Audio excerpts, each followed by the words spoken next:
What's up, everybody? Welcome back to my channel.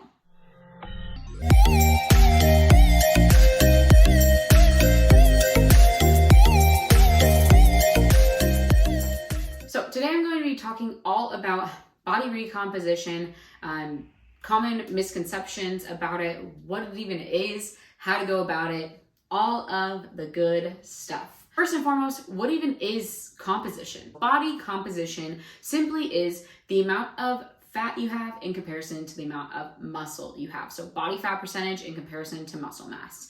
Bone density can be thrown in there as well, but for the most part, I'm just focusing on the amount of body fat and the amount of muscle mass. I also think something important to know about body fat percentage is oftentimes we place a ton of focus on how much the scale says. We step on this piece of machinery, if you will, and we let it determine our overall health, when in reality, how much we weigh doesn't always matter. When I had a ton of body fat back in high school, early college, I weighed the same amount that I do now, and I have way more muscle mass now. The amount you weigh on the scale isn't always equal to or conducive to your overall health. What I would say is body fat percentage is far more important.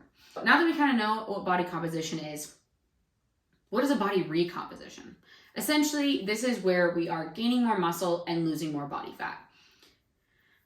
Oftentimes I hear, I want to be more toned, I want to lose weight, I want to lose body fat. First of all, there's no such thing as muscle tone. Like, it's literally not a scientific term.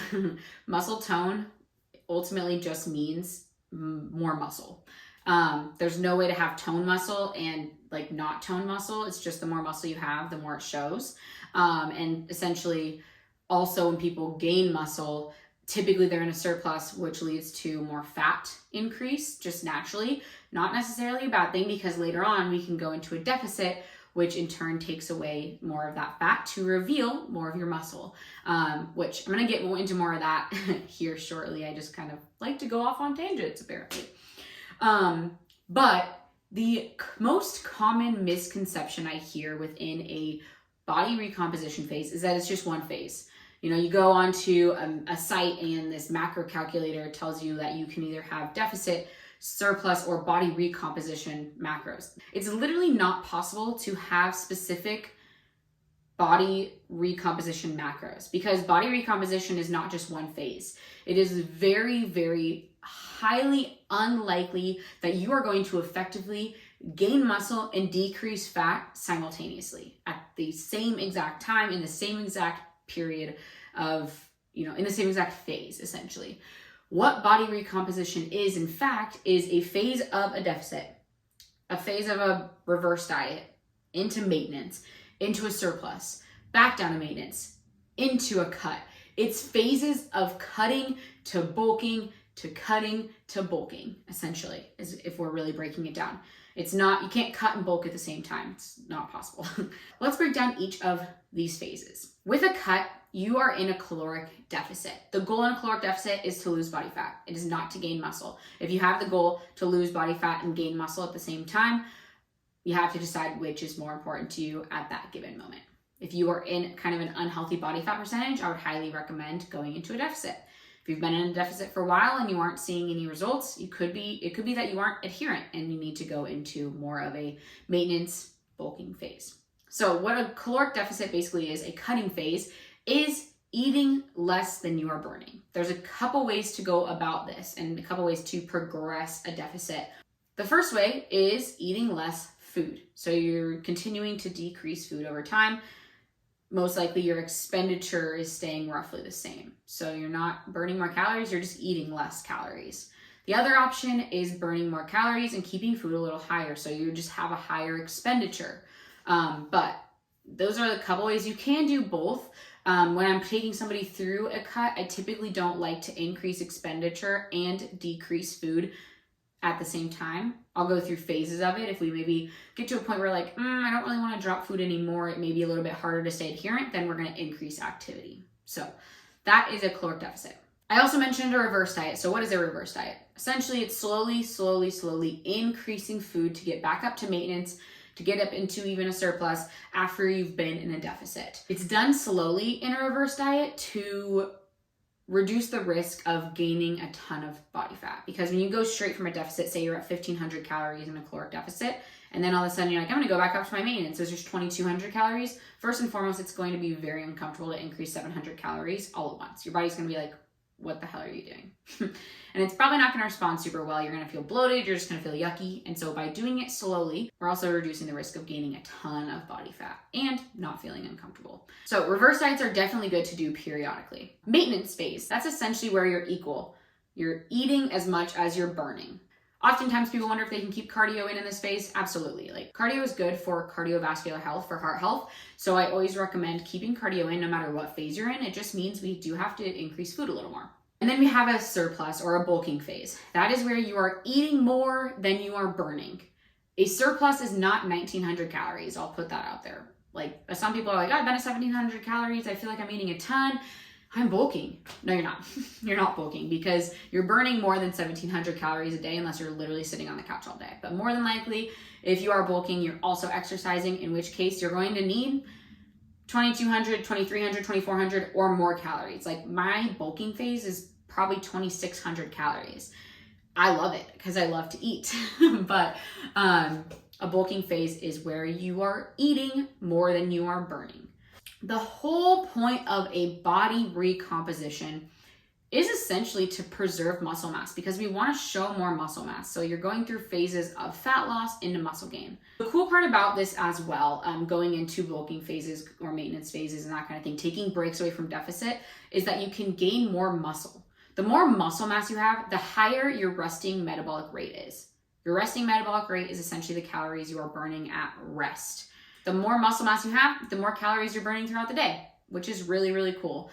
Why is it really, really cool? Because when you go back into a deficit, you don't have to go as low in calories. You don't have to go as low in a deficit because your body is essentially burning more calories at rest. So there are some people whose deficit calories are like 1,900 calories because they've essentially built up enough muscle over time that they need that food, and their body's just like essentially really metabolically sound.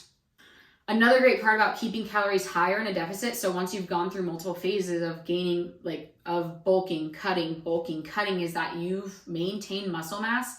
And so when calories are higher in a deficit phase, we can preserve more of that mass even when we're in a cut and not focused on gaining muscle.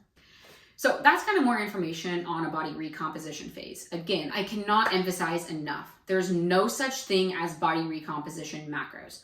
There's no such thing as going on the internet, plugging in macro calculator, whatever it is, clicking the button of your goal is body recomposition and getting a set amount of macros that is going to recomp your body. It's literally not a thing, because body recomposition is multiple different phases over a long period of time. Recompositioning your body, I think that's a word, it takes a long time. Now, when you first start exercising, when you first start lifting weights, you do notice you put on some muscle right away, and you probably lose a little bit of body fat initially, but over time, your muscle is going to adapt to that training regimen and to that eating regimen, and that's when we kind of hit that quote unquote plateau. It's not that, it's just that your body's super smart and it is adapting over time. Essentially, you have to continue to train harder. You have to continue to increase your weights or increase your reps or increase your sets. You have to continue to progressive overload, which is a story for another day. But body recomposition takes a long, long time to do if you're doing it in the right way. So again, the goal, preserve muscle mass while still being able to eliminate some body fat over time. The last thing I want to touch on is just making sure you are continuing to train hard throughout the entire time. You should still be lifting heavy. There's no point in time where you need to really lift super light besides a deload phase, in which case you're not really lifting light, you're just taking the volume down about 40 to 60%. Again, that's another tangent for another day. But still train hard, still lift weights. That's important in a body recomposition phase. Why? Because we are trying to gain muscle and also preserve muscle over time. All in all, main point I want to make is there is no such thing as body recomposition in one single phase. It takes time to do. Is it worth it? Absolutely, because you're going to come out with lower body fat, higher muscle mass. But I think oftentimes we are all way too quick to jump on and be like, I need to lose all this body fat now and I want to be toned. And it's like, that's not a thing. You need to gain muscle. Gaining muscle takes time. Fat loss also takes time. Just to put it in perspective, you're probably going to only gain about 0.5 to 1 pound of muscle per month. Sometimes it can be up to 2 pounds, but typically 0.5 to 1 pound per month.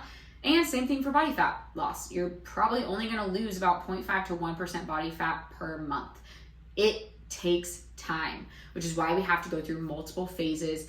One other thing I wanted to touch on is just going through phases of deficit to muscle gain. It also allows for you to be more adherent to things. It's hard being in a deficit long term. It's not enjoyable. You don't get to go out and enjoy all the yummy food when you go out to eat.